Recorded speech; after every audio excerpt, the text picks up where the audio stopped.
बात करने के लिए लॉगिन करें www.astrotak.com। नमस्कार, बहुत स्वागत है आपका। आप देख रहे हैं किस्मत कनेक्शन और मैं हूं आपके साथ शैलेंद्र पांडे।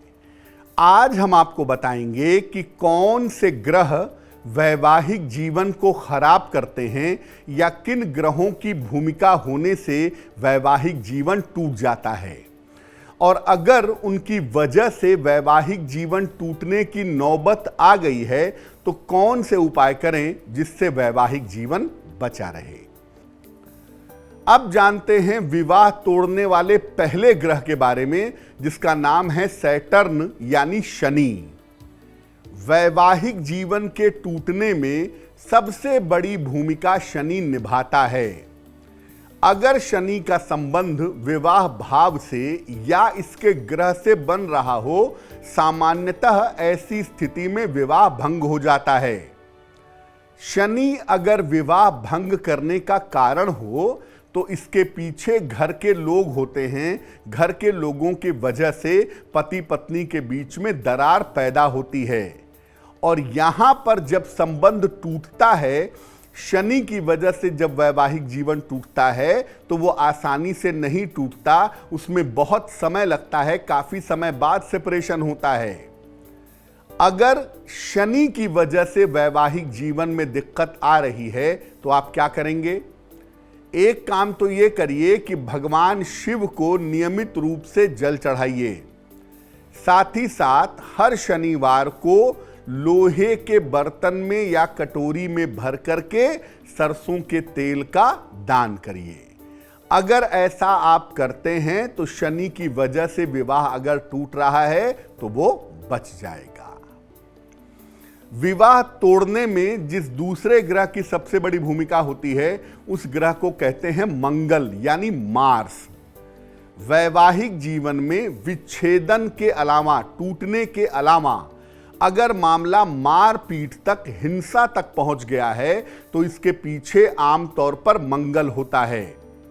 मंगल जब वैवाहिक जीवन में समस्या देता है तो पति पत्नी के बीच में मारपीट और हिंसा आ जाती है, और इसमें वैवाहिक संबंध विवाह के बाद बहुत जल्दी टूट जाता है। इसमें ज्यादा टाइम नहीं लगता, और मंगल का प्रभाव होने से मामला कोर्ट कचहरी तक भी तुरंत पहुंच जाता है। अगर मंगल की वजह से वैवाहिक जीवन में दिक्कत हो रही हो तो मंगलवार का उपवास रखिए और हर मंगलवार को निर्धनों को मीठी चीज का दान करिए, आपको लाभ होगा। और अगर मंगल की वजह से वैवाहिक जीवन में दिक्कत है तो लाल रंग का प्रयोग कम से कम करिए। विवाह तोड़ने में राहु केतु की भी बड़ी भूमिका होती है। ये क्या करते हैं? विवाह के मामलों में शक और वहम जैसी चीजें पैदा करते हैं। पति पत्नी के बीच में शक और वहम पैदा होता है, और राहु केतु अगर विवाह संबंधों को प्रभावित करें तो बेवजह शक पैदा हो जाता है, और कभी कभी जीवन साथी दूसरे को छोड़ करके दूर चला जाता है। इसमें कभी कभी ऐसा भी होता है कि वैवाहिक जीवन चलता तो है, लेकिन जीवन भर पति पत्नी एक दूसरे से अलग अलग संबंध रखते हैं। क्या करना चाहिए? राहु केतु का अगर प्रभाव है तो भगवान विष्णु की उपासना करें। जल में कुश एक तरह की घास होती है, इसको डाल करके स्नान करें, और शनिवार के दिन मीठी चीजें खाना बंद कर दें। अब ये जानते हैं कि अगर सूर्य का प्रभाव हो वैवाहिक जीवन पर तो क्या होता है। विवाह के मामलों में अगर सूर्य का दुष्प्रभाव हो तो जीवन साथी का करियर बाधा उत्पन्न करता है। पति अपने करियर में इतना व्यस्त है कि पत्नी को समय ही नहीं दे रहा है, या पत्नी अपने करियर में इतनी व्यस्त है कि पति के साथ तालमेल ही नहीं रख पा रही है, या कभी कभी सूर्य की वजह से ईगो प्रॉब्लम पैदा होती है, अहंकार पैदा होता है, जिस वजह से आपसी संबंध खराब हो जाते हैं। यहां पर बहुत सोच समझकर शांतिपूर्ण तरीके से विवाह भंग होता है। हालांकि शादी के काफी समय बीत जाने के बाद यहां पर विवाह टूटने की स्थिति बनती है, लेकिन यहां शांति से मामला निपट जाता है। अगर सूर्य की वजह से वैवाहिक जीवन में दिक्कत आ रही है तो क्या करेंगे? नित्य प्रातः सूर्य भगवान को रोली मिला हुआ जल अर्पित करें, एक तांबे का छल्ला जरूर धारण करें और गुलाबी रंग के वस्त्र धारण करना शुरू कर दें, आपको लाभ होगा। अब बृहस्पति की वजह से शादी कब टूटती है? देखिए, कुंडली में अगर बृहस्पति अच्छा हो तो विवाह की हर बाधा को समाप्त करता है अकेला। अगर सप्तम भाव के स्वामी पर इसकी दृष्टि हो तो विवाह की हर बाधा दूर होती है। लग्न में बैठा हुआ बृहस्पति सबसे ज्यादा शक्तिशाली होता है और वो हर बाधा का नाश कर देता है। लेकिन अगर बृहस्पति सप्तम भाव में बैठ गया तो कभी कभी व्यक्ति का विवाह ही नहीं होता।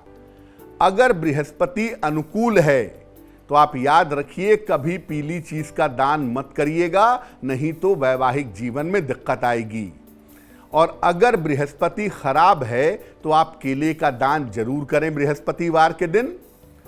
अगर बृहस्पति की वजह से विवाह नहीं हो पा रहा हो तो लोगों को पढ़ने लिखने की चीजों का दान करें या लोगों को विद्या का, शिक्षा का दान करें तो उससे लाभ होगा। शुक्र के बारे में जानते हैं। बिना शुक्र के वैवाहिक सुख या पारिवारिक सुख नहीं मिल सकता, कुछ भी हो जाए। अगर शुक्र कमजोर है तो वैवाहिक जीवन खराब होता है, और अगर शुक्र खराब है, शुक्र पर पाप ग्रहों की दृष्टि है, तो विवाह संबंध टूट जाता है। अगर शुक्र थोड़ा भी अच्छा हो तो जीवन में विवाह का सुख जरूर मिल जाता है। अगर शुक्र अनुकूल है, अच्छा है, तो शुक्र की वस्तुओं का दान कभी मत करिएगा शुक्रवार को। शुक्र खराब है तो शुक्र की वस्तुओं का दान करें और हीरा ना पहने। और शुक्र को लाभकारी बनाने के लिए भगवान शिव की उपासना करें, आपके लिए बहुत शुभ होगा। आप बहुत कोशिश कर रहे हैं, प्रॉपर्टी नहीं बना पा रहे हैं, क्या करेंगे? मंगलवार के दिन हनुमान जी के मंदिर जाइए, हनुमान जी को तिकोना नारंगी झंडा चढ़ाइए, उस पर राम लिखा हो तो बहुत सुंदर होगा। अगर ये एक मंगलवार को आप कर देते हैं तो अगले 6 महीने में संपत्ति का लाभ होने की संभावना बन जाएगी।